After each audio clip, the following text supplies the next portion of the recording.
Students, आज का topic है औद्योगिक क्रांति। औद्योगिक क्रांति के अंतर्गत परिभाषा का अध्ययन करेंगे। इंग्लैंड तथा अन्य यूरोपीय देशों में 18वीं तथा 19वीं सदी में औद्योगिक क्षेत्र में कुछ महत्वपूर्ण परिवर्तन तथा आविष्कार हुए। इसे औद्योगिक क्रांति कहा गया है। 18वीं सदी के उत्तरार्ध में इंग्लैंड में अनेक मशीनों और यंत्रों का आविष्कार किया गया, जिसके परिणाम स्वरूप उत्पादन के साधनों में महान बदलाव आए।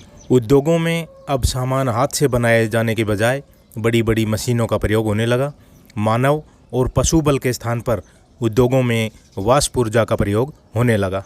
वस्त्र, कोयला, स्टील, लोहा उद्योगों में बड़ी बड़ी मशीनों का प्रयोग होने लगा।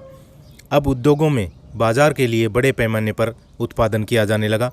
यह अधिक उत्पादन वितरण के साधनों के बिना बेकार था, जिसके फलस्वरूप रेल, सड़क और नहर आदि का भी विकास किया गया। ऊर्जा, तकनीक, यातायात और संचार के क्षेत्र में आए इन व्यापक परिवर्तनों को सामूहिक रूप से औद्योगिक क्रांति की संज्ञा दी जाती है।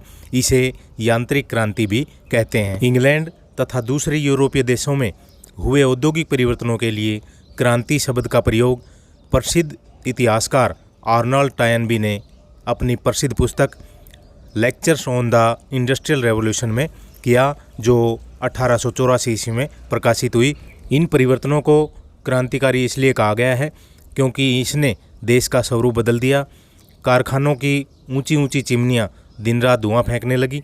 मशीनों के शोर ने नगरों की खामोशी का अंत कर दिया। गाँवों की जनसंख्या नगरों की ओर रोजगार के लिए आकर्षित हुई। उत्पादन में बढ़ोतरी हुई। देश में खुशहाली आई। वास्तव में मध्यकाल से आधुनिक काल की प्रगति में इन औद्योगिक परिवर्तनों का मुख्य योगदान है। इतिहासकार आर्नल्ड टॉयनबी के अनुसार औद्योगिक क्रांति का सारांश उत्पादन और धन का वितरण करने संबंधी मध्यकालीन व्यवस्था के स्थान पर अधिक से अधिक उत्पादन करने में प्रतिस्पर्धा थी। विद्वान G.W. साउथगेट का कहना है कि औद्योगिक क्रांति औद्योगिक प्रणाली में परिवर्तन थी, जिसमें हस्तशिल्प के स्थान पर शक्ति चालित यंत्रों से काम लिया जाने लगा तथा औद्योगिक संगठन में भी परिवर्तन हुआ। घरों में उद्योग चलने की अपेक्षा कारखानों में काम होने लगा। अब है औद्योगिक क्रांति का काल।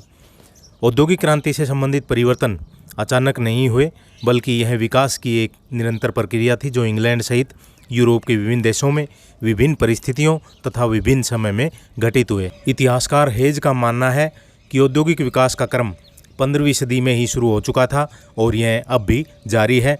अमेरिकन इतिहासकार J.U. नेफ ने 16वीं सदी के मध्य से 19वीं सदी के अंत तक औद्योगिक क्रांति का काल माना है। इतिहासकार आर्नल्ड टॉयनबी के अनुसार औद्योगिक क्रांति का काल 1760-1770 ईस्वी से 1830-40 ईस्वी तक था। 1760 ईस्वी का महत्व यह है कि उसी वर्ष कास्ट आयरन ब्लोइंग सिलेंडर का सर्वप्रथम प्रयोग हुआ। औद्योगिक क्रांति सर्वप्रथम इंग्लैंड में आई। इसके बाद 1880 तक इसका प्रसार बेल्जियम, फ्रांस, जर्मनी, स्विट्जरलैंड और अमेरिका में हो गया। 1890 तक औद्योगिक क्रांति का प्रसार स्वीडन, इटली, रूस, जापान आदि देशों में हो चुका था। 20वीं सदी में भारत, चीन और अफ्रीका में औद्योगिक क्रांति का प्रसार हुआ। तो स्टूडेंट्स, ये थे औद्योगिक क्रांति की परिभाषा और काल, जो भी ये 6th सेम के लिए उपयोगी हैं। ज़्यादा से ज़्यादा स्टूडेंट्स को शेयर करें।